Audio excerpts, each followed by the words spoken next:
Hello, this is the nethero podcast. I'm Sumit Bose, and this podcast is all about business and doing better for the planet. It's not an eco podcast, we're not green warriors. We believe that business is good and business will make the difference, but it's about holding businesses to account. So if you're interested in what we're doing to try and make things better, to stop our polluting of the planet, to stop our global warming, to stop us driving around in cars that are polluting the air that we breathe, this is the podcast for you. It's all about business, it's about invention, it's about entrepreneurs, scientists, and frankly, there's a few wild cards as well. Do hope you enjoy listening to this episode, and make sure you subscribe and follow us on your social media platforms, and please check out our two news websites, energylivenews.com and Future Net Zero. On with the show. Cars. What the F are cars got to do with the environment? Now, if you know anything about the podcast, you'll know that we've talked about lots of different things over the years, and vehicle transport is one of the big things. Now, one of the problems that we've got is there's a clear thing, we can all see it. When you go out on the street and it's a wintry day like it is right now, and frost is coming in the morning, oh my God, all the exhaust fumes, you can see that.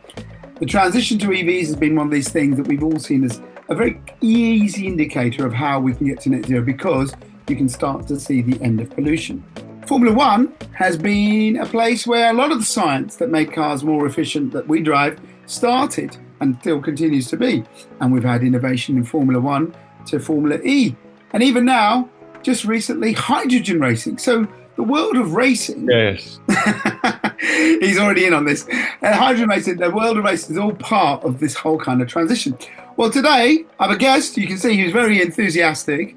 Oh yeah, who's come from the world of F1, who's now taking some of that crazy science and making real world climate solutions. So it's my pleasure to say hello to you, Nick Worth. Well, it's a pleasure to have me on, and good morning. So you're from something called Worth Research, correct? Your company? Yes. Right. Let's go back and let's talk about Formula One to begin with. Right now, I'm not a big fan. I'll be honest with you. I'm going to tell you now, Nick. So this is going to be difficult. I've been once, and it is very impressive. But I was just like, wait, 95 seconds. I think maybe when you're watching it on the TV, it's a bit better. But it is a glamorous sport. It's a sport that's been part of kind of the rich tapestry of the last sort of 50, 60 years. You know, I remember James Hunt and Lauder and all of that.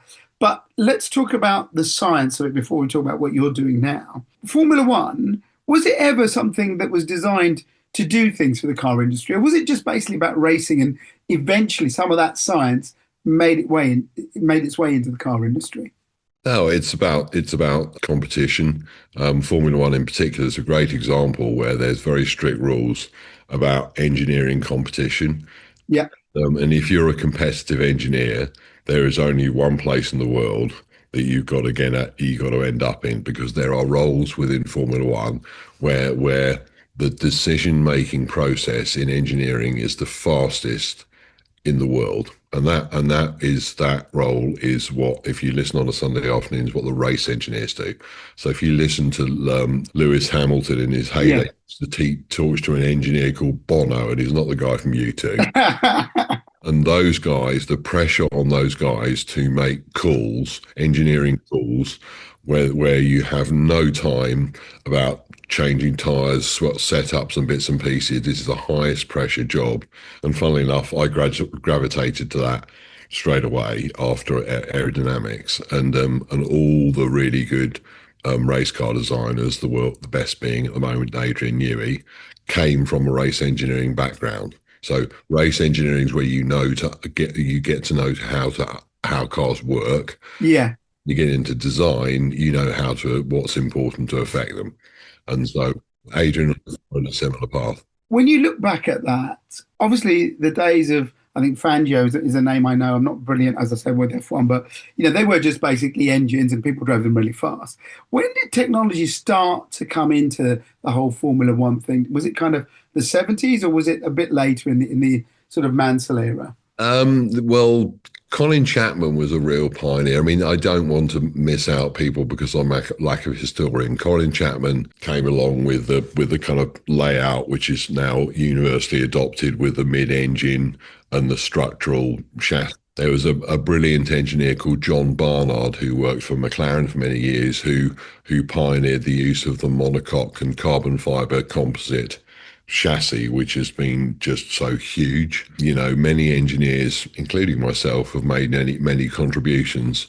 You know, the paddle shift gearbox and bits and pieces like that all came along, and some of those things have found their way to road cars. But I'm very clear on what the important thing is that in Formula One, and it may be a bit different. So they're Yeah, not specific things. In fact, there's a real tragedy because the recent hybrid era had this amazing device called an e-turbo on it with the engines.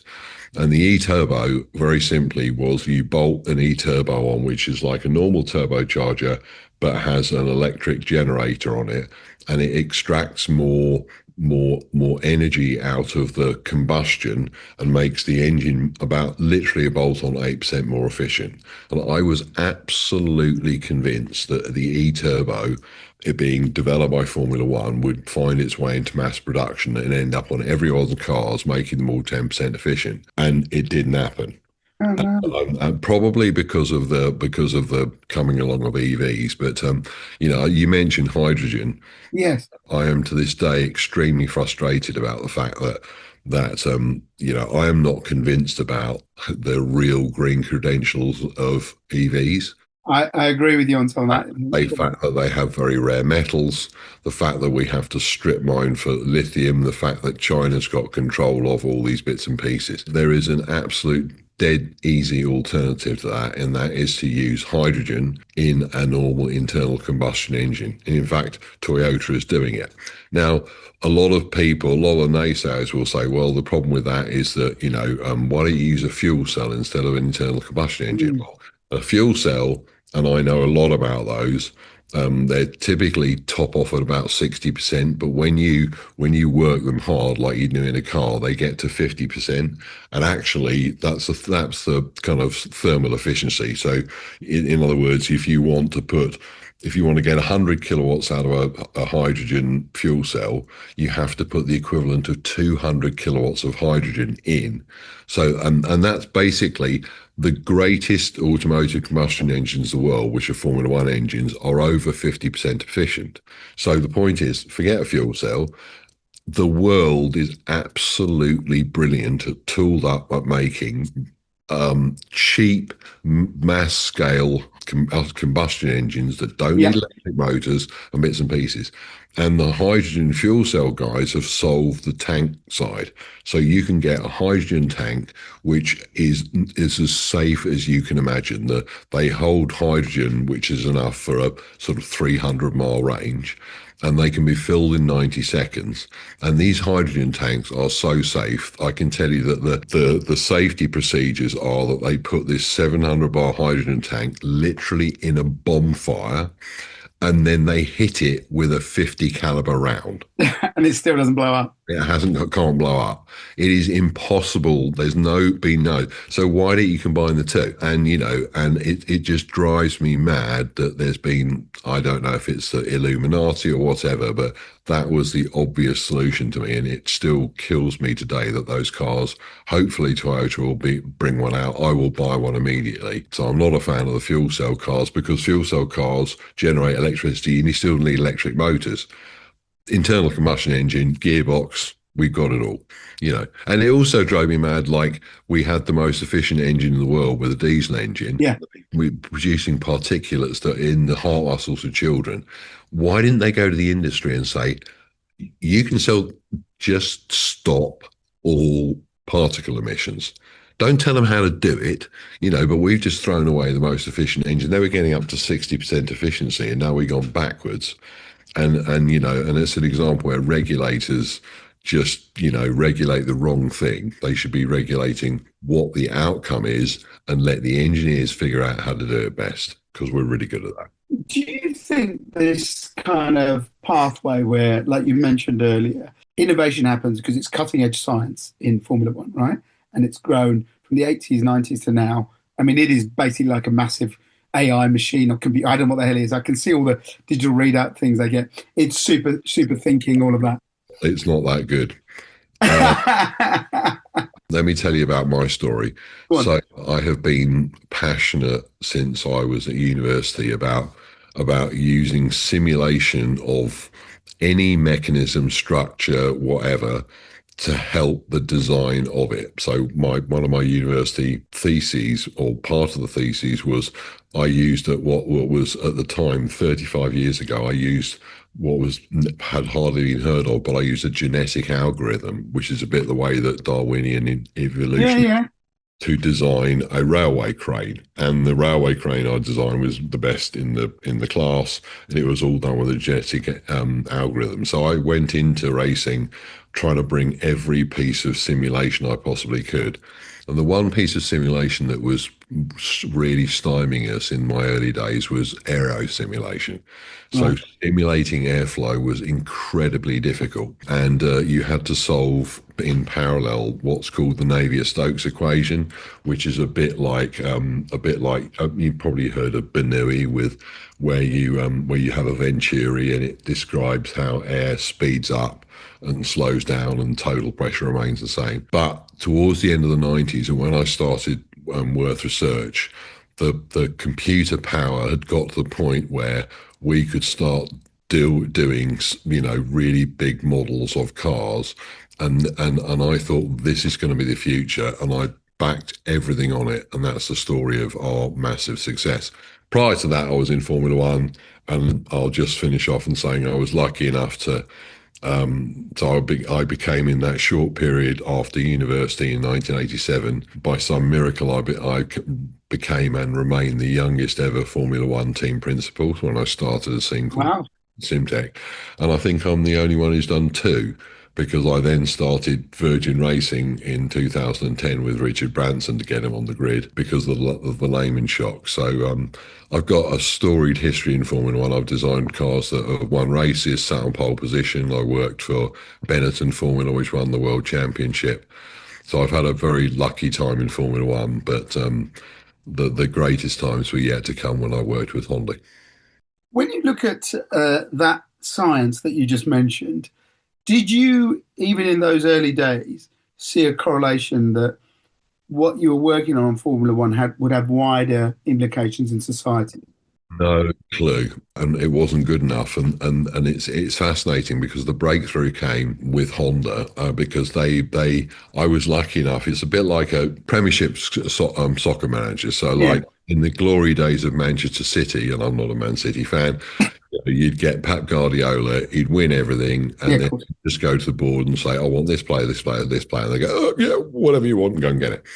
And I just, so when I joined Honda, I retired from Formula One because it had burnt me out. I did some really interesting work in robotics because I wanted to challenge myself, like I always do, into something different. And then they came knocking at the door and they said, "Can you come and help us? Because we've never won the Indy 500."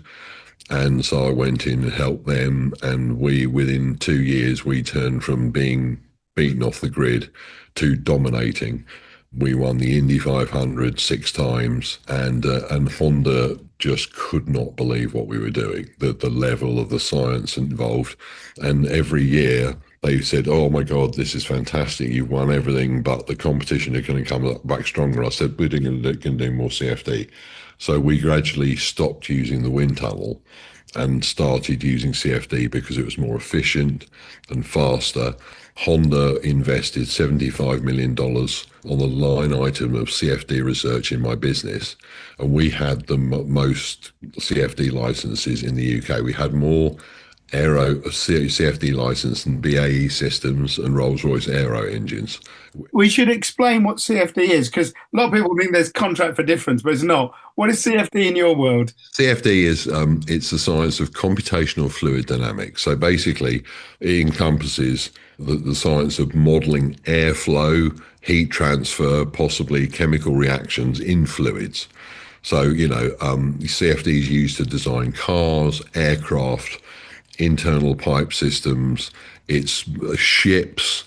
America's Cup, anything that flows through a fluid, if it's a Yeah. gas or whatever, a re-entry of space cars is modelled by CFD. It's an amazing thing, and I'm proud enough to say that we've been on the forefront of it for just about 2 decades now. So how can it help in reducing the world's footprint? How can it help in the journey to net zero? Well, this is the amazing thing. So we developed it, and there was one key change we made because it was basically used in aerodynamic form. And there are lots of things on racing cars that get hot. So, Right. for example, you've got carbon fiber brake discs, which run at 1,000 degrees. You've got hot tires running about 100 degrees. You've got big engine. You've got heat coming out. And I wanted to go change from aero modeling to what's called full physics, where you model heat transfer and aerodynamics in one big simulation. And that was the breakthrough. So the simulations began to correlate so well to the track because the wind tunnels didn't have any of these things. Wind tunnels you had a model in a cold wind tunnel, you had cold tires, and we were modeling at full scale, and that change in adding heat and energy just changed the world. Now, that's complete luck. So if you think about it, we were absolutely dominating our sport. We the more after IndyCar, Honda asked us to have a go at endurance racing, which is the Le Mans 24 hours. Yeah. They'd never won endurance racing, and so we went and rattled off 10 championship wins. We won Le Mans 3 times, Wow. and they were just blown away. And this was all using CFD. And so we developed, but motorsport is tiny. It's like this little ecosystem. You want to think of it like the Galapagos Islands. Yeah, yeah, yeah. Because we were so dominant, we clearly had the apex predator of aero development. Like nothing could beat it. And it was very interesting when we started. We had a few really big existential threats to our business, which were nothing to do with how well we were doing. And the most obvious example was the Lehman shock in 2008. We were at the height of our glory. We were winning absolutely everything. And then all of a sudden, out of our control, the world went mad. Honda sales were down 50%. We had a 4-year contract terminated 1 year. There we go. Wow. I had a staff of 60 people, and I'm like, literally, what the hell am I going to do? And I had one choice, and there's only one program that could have sustained those people, and I applied to be one of the three new Formula One teams to get in as a last minute resort, having promised my wife I wouldn't do it. And our credentials and our unbelievable record and the quality of engineering, because we were building all the cars in the UK. We'd won Queen's Awards for export. We were building the monocoques. Every part of it was in the UK and exported. So we won export things. And Formula One was so impressed with the quality of our engineering, they let us be one of the 3 teams out of 33 that entered. But that existential threat, my wife and I, who ran the business, my ex-wife and I ran the business, said we cannot put all our eggs in our basket, and we want to diversify. And so we started diversifying with trucks. Because that's kind of got wheels on it, and so we put all our efforts into, it was 2 things simultaneously: trucks, and then we took 2 years and we found Eddie Stobbart, who were the well-known Oh, transport, yeah, of and, course. and they were passionate about reducing their fuel bills. And so we worked for 2 years with them, and we worked with the Motor Industry Research Association. We developed a kit which went onto their existing trucks. It was a retrofit kit, and basically had an ROI of 2 years, so it paid Wow. it back in fuel, including the time it took to fit and bits and pieces. And so it was not, it wasn't an ESG or a carbon. It was just a straight money play. And being passionate about carbon and environment bits and pieces, I know the only way that I'm going to get my technology rolled out at scale and make a difference to this world is to forget all that lot, and I have to talk straight to the chief financial officer. I have to make my inventions so unbelievably efficient and have such unbelievable payback and that's what they do, and and they're patented, and I've thrown every bit of creative effort into it, and my God, I'm glad I did, because I kind of got bored of racing at the end of 2017, and we were quite into this, trying to get into this new arena. And then COVID came along, and I can tell you that there is no form of worth research that would survive in motorsport with COVID, because it was Mm. all shut down. And Yeah, of we course. were working with the supermarkets, which were the one group of businesses that were We're working. still going. Yeah.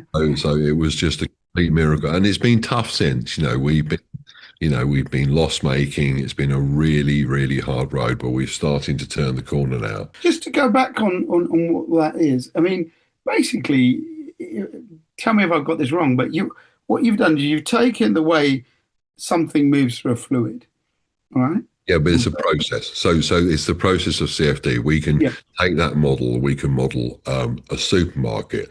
So the first thing we went to was we model a truck. yeah, It's up at Marks and Spencer's, and there's this amazing guy who's very big in sustainability, called Richard Gillis, yeah. and he was the head of Plan A. Plan A, yes. Of course, there's no Plan B, Yeah, yeah. which I always joke to him about, and he had the intelligence, and it is literally broad brain power. When you've got this lunatic guy, I'm actually 2 meters tall, and I'd spent a fortune with Maya, and I got this absolutely. They'd written a report. It was absolutely slammed to dunk. Stobart were happy. We'd done a 500,000 mile test with 40 trucks. It all passed because it was a conditional contract. If we beat this number, we will buy 1,000 kits. So Gotcha. we did it. And Richard said, Nick, you just show me something absolutely mind blowing. I'm going to disappoint you now to say, I'm going to introduce you to my truck fleet guy, but I'm going to disappoint you and say it's not our biggest energy problem. So I'm like, oh, Christ, okay, what is your biggest energy problem? And he said it's open supermarket display cabinets, the medium Of temperature. course. And he said basically they lose, they're about 50% efficient, and we spend 100 million sterling on our estate on electricity. And he said, you'd imagine that the best thing to do is put doors on. And he said, doors are just fantastic, because the trouble with these, then they spill cold out, make the customer's feet cold, Correct. you make the staff uncomfortable in reloading, blah, blah, blah, blah, blah. And you put doors on, and all of a sudden the energy consumption reduces by 50%. Well, hey, you save 50 million pounds, staff are happier, all great, sales collapse. What? Why do sales collapse? This is really interesting. He said because a Marks and Spencers is a high density, high throughput thing. People just Yeah. want to go grab their prawn sandwich, grab their hummus, grab their Diet Coke, and they can't be bothered to fiddle around with doors. Plus, and the retailers, we do a test. The retailers, after a month, just look at the sales and they say, get that doors off, because it's a disaster. It's incredible, isn't it? We've done this story before, and it makes no sense because it's so good. No, I like doors. I don't mind them, but yeah, I know, but you're not. Well, the really interesting thing is when the research, because Waitrose were the same, yeah, because they broke it down, and it's fine and fine and fine. You get to a certain age demographic of 50, 60, and they can't deal with it. They're trying to, you know what I mean? And also, whichever metric you look at, people, I don't care what you say, you might like them, but you spend, when you have an open cabinet, you look at fine food, you pick it up. yeah, I do get that. You don't just kind of spy it, open it, grab it. Yeah, And that's why we. So anyway, Richard said to me, Nick, you told me, you just brought me in something which is a retrofit for a truck that has an ROI, which is very attractive and saves energy. Do you think you could do the same for a fridge? And I said, I've got no idea how a fridge works. I tell you what, so I'm not going to, I'll tell you what, you send me a fridge, I'll build a model of it. I don't want any pressure, I'll have a go. So he sent me a fridge, and it took a bit of a while. It was a bit rubbish. It had an old sandwich and a dead rat in the back. Let that lot out. We scanned it and we built the most astonishing. It took us a while, but I decided to throw our most expensive technology at it, which and all of a sudden this fridge came to life, and I was looking at stuff that I guarantee no other human had ever seen in their lives, and the mechanism by which energy was lost was obvious, and within 30 minutes I'd invented our EcoBlade product, which goes on the front of the shelves, and that has remained the highest performing, but basically bolts on for 25% energy saving. If you go in any Waitrose in the country, you'll Yeah. see all eco blades. If you go to any Morrison's, if you go to the whole list of them, co-ops and bits and pieces, they are. So I'm going to have to look when I go down to the shop later on. So what Yeah. is it? Is it a little curve thing at the Well, front of the well, shelf? well. Funnily enough, it bears a little bit of resemblance to Formula One rear wing. But basically, what it does is the reason that air curtains spill so much heat is that they end up that there's a I don't want to get too techie, but they form a street of vortices, which basically means that there's a mixing zone where the cold air is sucking warm air in from the store, Gotcha. there is sucking cold air out. And what our eco blades do is basically make that narrower so it spills less cold air. And also the amazing thing is that it cools down the front of the products. So one of the problems is that if you have like stuff right at the front, you always the message is don't buy stuff from the front. Always get it from the back. I know it's not just a sell by date, but I could show you on infrared cameras that it's actually Cool. warm. And so when you put the eco blades, it drops like 2 or 3 degrees centigrade, which is significant in food life, particularly with bagged salads. So we've then gone on to develop a new version of that called True Chill, which takes that energy saving from 25 to 40%, and now 40% is getting very, very close to doors. And actually, we know many examples where it beats doors, but only when you're in high frequency Yeah. buying. You see, Yeah. the rules for testing doors are that you test them and they have to open 10 times an hour. Okay. And basically, they compare an open fridge with a closed fridge, which is open 10 times an hour. Now, I don't know any shop that's going to make money when the fridge is open 10 times an hour. 10 times a minute, more like. Well, but that's what I'm saying, and this is a fundamental problem. The customer now is pushing the companies, going, "Why haven't we got doors on?" Yeah. Yeah. Too right. The problem is that the customers don't actually know what the truth is. And so, Waitrose have the most NGR, the True Chills in the country. We've got True Chills all over the place. People tend to go with an EcoBlade retrofit because you can just put it on like in a month over your whole estate, and you're saving 25%, which is massive. But that people get used to these little blades, and Yeah. and they look exactly the same. The retailers in supermarkets tend to look at them and go, "Oh my God, the little lady, old lady won't be able to see what the yogurt's like on the top because they Mhm. stick out a bit." And of course, there's no problem at all. People go and they do surveys, go, "How was your experience today with our EcoBlade technology?" And they're like, "What EcoBlade technology?" What technology? So the next thing which we did was dear old Richard Gearlis, who was on a bit of a roll now because he saw how great his idea had turned out with EcoBlade, said the next problem you need to solve, Nick, is the problem of front doors of supermarkets. So front doors of supermarkets, we've got wind lobbies, we've got these electric doors, and it's freezing at the front of Yeah. supermarkets Yeah. in winter, and we got these overhead door heaters and blah blah blah I blah blah. know. So that took me quite a while, but we came up with this quite world-changing product called Air Door. An air door is a device which basically goes on the inside of a door and basically pretty much stops infiltration dead.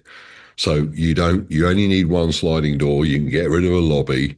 It is literally like it's like magic. And what? It just stops the cold air coming in.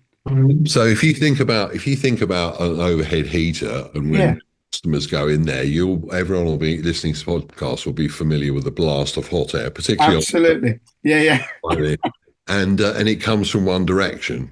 And also, its power by the time it hits the ground, even if it's like screaming out the top, is very much dissipated.